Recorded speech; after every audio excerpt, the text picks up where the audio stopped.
जय श्री कृष्ण। श्रीमद् भागवत गीता साधक संजीवनी के दिव्य ज्ञान में आपका स्वागत है। प्रिय साधकों, आज हम प्रारंभ कर रहे हैं अध्याय 2 सांख्य योग। यह अध्याय हमें जीवन का गहरा ज्ञान देता है और सही मार्ग दिखलाता है।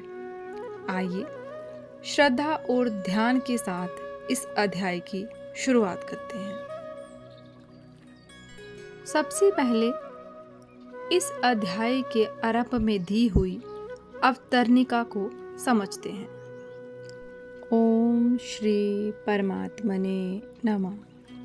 अथ द्वितीयो अध्याय अवतरणिका। दुर्योधन ने द्रोणाचार्य से दोनों सेनाओं की बात कही, पर द्रोणाचार्य कुछ भी बोले नहीं। इसमें दुर्योधन दुखी हो गया। तब दुर्योधन को प्रसन्न करने के लिए भीष्म जी ने जोर से शंख बजाया। भीष्म जी का शंख बजने के बाद कौरव और पांडव सेना के बाजे बजे। इसके बाद 20वें श्लोक से श्री कृष्ण अर्जुन संवाद आरंभ हुआ।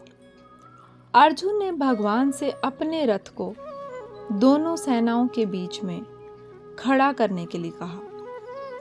भगवान ने दोनों सेनाओं के बीच में भीष्म, द्रोण आदि के सामने रथ को खड़ा करके अर्जुन से कुरुवंशियों को देखने के लिए कहा।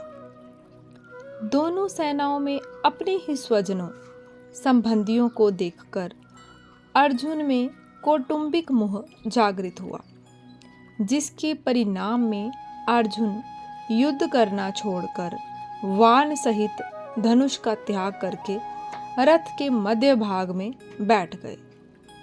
इसके बाद विषाद मगन अर्जुन के प्रति भगवान ने क्या कहा, यह बात धृतराष्ट्र को सुनाने के लिए संजय दूसरे अध्याय का विषय आरंभ करते हैं। आइए अब हम सुनते हैं अध्याय 2 का प्रथम श्लोक। संजय उवाच तं तथा कृप्याविष्टम् अश्रुपूर्णाकुलेक्षणं विषिदन्तमिदं वाक्यम् उवाच मधुसूदन। संजय बोले, वैसी कायरता से व्याप्त हुए उन अर्जुन के प्रति जो कि विषाद कर रहे हैं और आंसुओं के कारण जिनके नेत्रों की देखने की शक्ति अवरुद्ध हो रही है, भगवान मधुसूदन ये आगे कहे जाने वाले वचन बोले। तम तथा कृप्याविष्टम, इसकी व्याख्या इस प्रकार है। अर्जुन रथ में सारथी रूप से बैठे हुए भगवान को यह आज्ञा देते हैं कि हे अच्युत, मेरे रथ को दोनों सेनाओं के बीच में खड़ा कीजिए, जिससे मैं यह देख लूं कि इस युद्ध में मेरे साथ 2 हाथ करने वाले कौन हैं, अर्थात मेरे जैसे शूरवीर के साथ कौन कौन से योद्धा साहस करके लड़ने आए हैं। अपनी मौत सामने दिखते हुए भी मेरे साथ लड़ने की उनकी हिम्मत कैसे हुई। इस प्रकार जिस अर्जुन में युद्ध के लिए इतना उत्साह था, वीरता थी, वे ही अर्जुन दोनों सेनाओं में अपने कुटुंबियों को देखकर उनके मरने की आशंका से मोहग्रस्त होकर इतने शोकाकुल हो गए हैं कि उनका शरीर शिथिल हो रहा है, मुख सूख रहा है,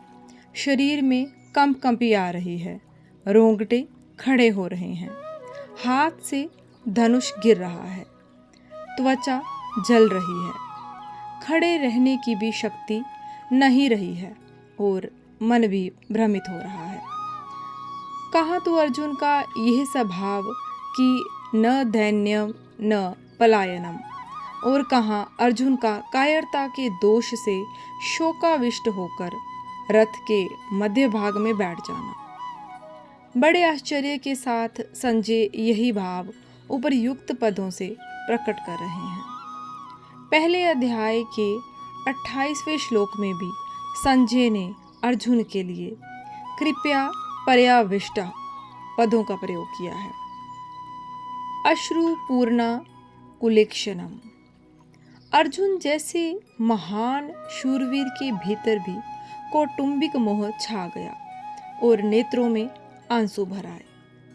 आंसू भी इतने ज्यादा भर आए कि नेत्रों से पूरी तरह देख भी नहीं सकते।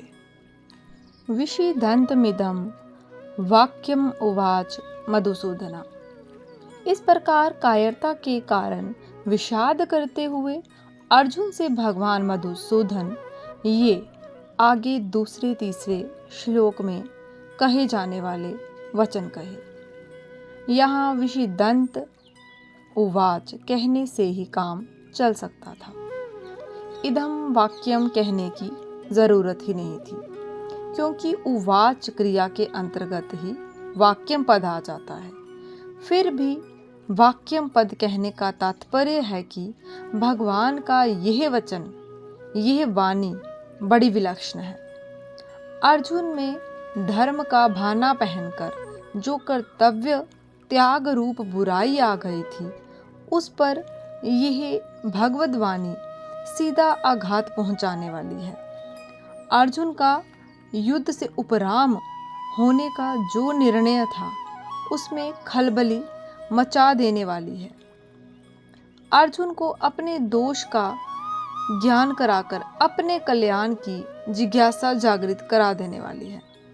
इस गंभीर अर्थ वाली वाणी के प्रभाव से ही अर्जुन भगवान का शिष्यत्व ग्रहण करके उनके शरण हो जाते हैं। दूसरे अध्याय का 7वां श्लोक। संजय के द्वारा मधुसूदन पद कहने का तात्पर्य है कि भगवान श्री कृष्ण मधु नामक दैत्य को मारने वाले, अर्थात दुष्ट स्वभाव वालों का संहार करने वाले हैं।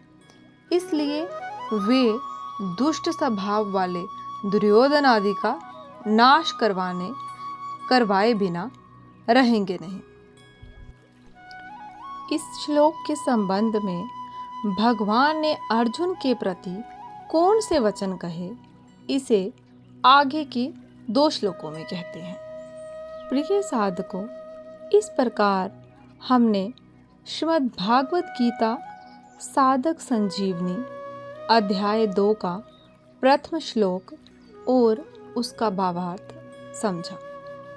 यह ज्ञान हमें जीवन में धैर्य, समझ और सही दिशा देता है। यदि आपको यह वीडियो अच्छा लगा हो तो इसे लाइक करें, शेयर करें और चैनल को सब्सक्राइब ज़रूर करें। हम अगले श्लोक के साथ फिर मिलेंगे। जय श्री कृष्ण।